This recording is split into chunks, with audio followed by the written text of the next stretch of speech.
আসসালামু আলাইকুম রহমতুল্লাহ বরকাতু। আসলে আমরা ব্রাহ্মণবাড়িয়া বাঞ্ছামৃত নাইপুর মধ্যে আপনারা জানেন যে আমরা একটা যে প্রিমিয়ার লিগ ছেড়েছি, সেইখানে আজকে ধারাবাহিক হিসেবে পেয়েছি আমরা বাঞ্ছারামপুরের যে কৃতি সন্তান অর্থাৎ বাঞ্ছারামপুরের ছেলে ফয়সাল বিন ইউসুফ ভাইকে পেয়েছি। আমি আসলে ভাইয়ের সাথে কথা বলছি, ভাই দেখলাম যে ইংলিশ প্লাস হিন্দি এবং আরবিতে তিন ভাষায় তিনি কথা বলতে পারেন।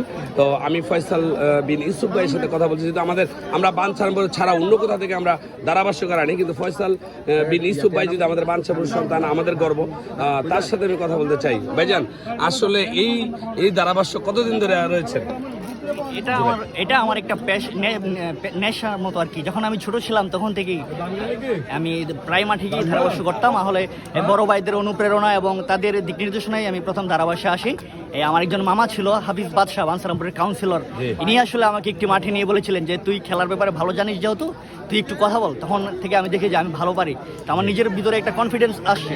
তারপর আমি বিভিন্ন মাঠে যাইতাম, আমাদের হাই স্কুল মাঠে আমি করতাম, যাইতে যেতে আস্তে আস্তে অনেক মাঠে যাইতাম। এই ব্যাপারে বলতে গেলে প্রায় 10-12 বছর আমার যাবৎ আমি ধারাভাষ্য করি। কিছুদিন আমি অনেক দিন জীবিকার তাগিদে আমি সৌদি আরব ছিলাম, সেখান থেকে মূলত আমি আরবি ভাষা শিখি আর কি। আরেকটা জিনিস জানতে চাই, এই যে ধারাভাষ্য করেন ফুটবল খেলা, দাড়ি পাকা মুরব্বী থেকে ধরে এই যে একজন মুরব্বী এসেছেন, আসলে সবকিছু মিলে কেমন লাগে? সব মিলে আসলে ফুটবল তো আমাদের ইমোশন, বাঙালির আবেগ। ফুটবল যেখানেই হয় চারদিকে অসংখ্য গণিত দর্শকের ঢল নামে।